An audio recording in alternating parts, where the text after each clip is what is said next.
আসসালামু আলাইকুম প্রিয় দর্শক, আপনাদের জানাই শুভেচ্ছা ও অভিনন্দন। আমি Shah Mohammad Humayun Kabir. National tea company এনটিসির ধারাবাহিক লুস্কান নতুন পরিচালনা পর্ষদ নজর দেবেন কি? এ লুস্কানের দায় কার? পুঁজিবাজারে তালিকাভুক্ত national tea company limited NTC একসময় গোল্ডেন শেয়ার হিসেবে পরিচিত হলেও বর্তমানে প্রতিষ্ঠানটি ক্রমাগত লুস্কানের মুখে পড়েছে। সম্প্রতি প্রকাশিত হিসাব অনুযায়ী কোম্পানির মোট লোকসানের পরিমাণ 119 কোটিতে পৌঁছেছে, যা বিনিয়োগকারীদের মধ্যে চরম উদ্বেগ সৃষ্টি করেছে। এভাবে চলতে থাকলে 12টি চা বাগান বিক্রি করা ছাড়া কোনো উপায় থাকবে না। চা বিশেষজ্ঞদের মতে এনটিসির ক্রমাগত লোকসানের জন্য ব্যবস্থাপনা পর্যায়ের দুর্বলতা এবং অনিয়মই দায়ী। প্রধান অর্থ কর্মকর্তা কেরামত আলীর দায়িত্ব নেওয়ার পর থেকেই কোম্পানিটির মুনাফা তো দূরের কথা, বরং লোকসানের পরিমাণ বেড়েই চলেছিল। তবে আশ্চর্যের বিষয় হলো পরিচালনা পর্ষদ কিংবা ব্যবস্থাপনা পর্ষদ এখনও এ বিষয়ে কোনো কার্যকর ব্যবস্থা গ্রহণ করেনি। কেরামত আলীর দুর্নীতির জিহ্বা ক্রমশ দীর্ঘ থেকে দীর্ঘতর হয়েছে 2021 সালের 31শে ডিসেম্বরের পরদিন থেকে। 1 জানুয়ারি 22 সাল থেকে কেরামত আলী বৈধ নিয়মে চাকরি করেননি। তার মতোই অন্যান্যদের জিহ্বা লম্বা হয়ে সেখান থেকে লোভের লালা জড়তে ছিল গত 5 আগস্ট পর্যন্ত। ফেসিস সরকারের আমলে থাকা 6 পরিচালক পদত্যাগ করেছেন, সেই সাথে তাদের অন্যতম সহযোগী কেরামত আলীও পদত্যাগ করেছেন। বিগত 7 বছরের আয় ও ব্যয়ের খতিয়ান, কেনাকাটা সহ কর্মকর্তাদের আত্মসাৎকৃত টাকা ফেরত আনার ব্যবস্থা গ্রহণ করা সময়ের দাবি মনে করেন বিনিয়োগকারীরা। শুধু কি তাই, কেরামত আলীর বিরুদ্ধে ব্যাপক অনিয়মের অভিযোগ উঠায় সে 2021 সালে পদত্যাগ করে। পরিচালনা পর্ষদে তা গৃহীত হয়।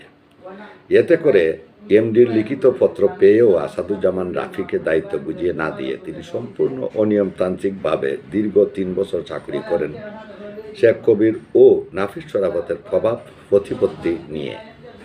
এখানেই শেষ নয়, কেরামত আলী তার কেরামতি শক্তি খাটিয়ে অর্থ হিসাব বিভাগে জিএম পদ না থাকা সত্ত্বেও জিএম পদ ভাগিয়ে নেন।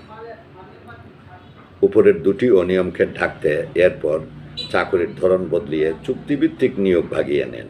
তবু গোপালগঞ্জের 6 পরিচালক তাকে নেপথ্যে এমডির সকল ক্ষমতা দিয়েছিলেন। 6 পরিচালকের সিন্ডিকেট এনটিসিকে লুটেপুটে খেয়েছে। পরিচালনা পর্ষদের কারো কথা বলার সুযোগ ছিল না তখনকার সময়ে। শেয়ার হোল্ডারদের দাবি, কেন লোকসান হচ্ছে তার যথাযথ তদন্ত হওয়া উচিত। তবে বিগত সরকারের আমলে শেখ হাসিনার চাচা শেখ কবির হোসেনের প্রভাবের কারণে কেরামত আলীর অনিয়মের বিষয়ে কেউ মুখ খুলতে পারেননি। এমনকি একবার এক পরিচালক এ বিষয়ে কথা বলতে গিয়ে তিনি পরিচালক পদ হারিয়েছিলেন। পরবর্তীতে যদিও তিনি একটি মন্ত্রণালয়ের সদ্য পরিচালক পদে যোগ দিলেও এনটিসির অভ্যন্তরীণ দুর্নীতির বিষয়টি থেকে গেছে অন্ধকারেই। এদিকে সরকারের দুর্নীতি দমন কমিশন দুদক ইতিমধ্যেই হবিগঞ্জের আদালতে দায়ের করা এক মামলার তদন্ত চূড়ান্ত পর্যায়ে নিয়ে এসেছে। সংশ্লিষ্ট সূত্র বলছে, কেরামত আলীর বিভিন্ন অনিয়ম ও দুর্নীতির বিষয়ে তদন্ত চলছে। তবে কেন পরিচালনা পর্ষদ এ বিষয়ে কোনো ব্যবস্থা নিচ্ছে না তা রহস্যজনক। শেয়ার বাজার বিশেষজ্ঞরা আরও বলছেন, যদি এনটিসির আর্থিক অবস্থা উন্নত করতে হয় তবে স্বচ্ছতা নিশ্চিত করতে হবে এবং দুর্নীতির বিরুদ্ধে কঠোর ব্যবস্থা নিতে হবে। অন্যথায় বিনিয়োগকারীদের আস্থা পুরোপুরি হারিয়ে ফেলবে কোম্পানিটি। কোম্পানির ভবিষ্যৎ এখন কি হতে পারে? এনটিসির বর্তমান অবস্থার দ্রুত পরিবর্তন প্রয়োজন। কোম্পানির ব্যবস্থাপনায় শৃঙ্খলা ফিরিয়ে না আনলে বিনিয়োগকারীরা বড় ধরনের ক্ষতির মুখে পড়তে পারেন। এখন দেখার বিষয়, সরকার এবং সংশ্লিষ্ট কর্তৃপক্ষ এনটিসির দুর্নীতি ও লোকসানের বিরুদ্ধে কোনো কার্যকর ব্যবস্থা নেয় কি না। মুসা নামের এক ইঞ্জিনিয়ারিং বিভাগের কর্মকর্তাকে ভারপ্রাপ্ত এমডি পদে নিয়োগ দেওয়া হয়েছিল। তিনি গত বছর 68 কোটি টাকা লোকসানে করে পদত্যাগ করেন। এ সুযোগে কোম্পানির 1.5 কোটি টাকার আত্মসাৎকারী কর্মকর্তা সৈয়দ মাহমুদ হাসানকে ভারপ্রাপ্ত এমডি পদে নিয়োগ দেওয়া হয়। পতিত সরকারের আমলে ছয় পরিচালকের ঘনিষ্ঠ হয়ে কাজ করতে গিয়ে 119 কোটি টাকা লুস্কানি উন্নীত হয়।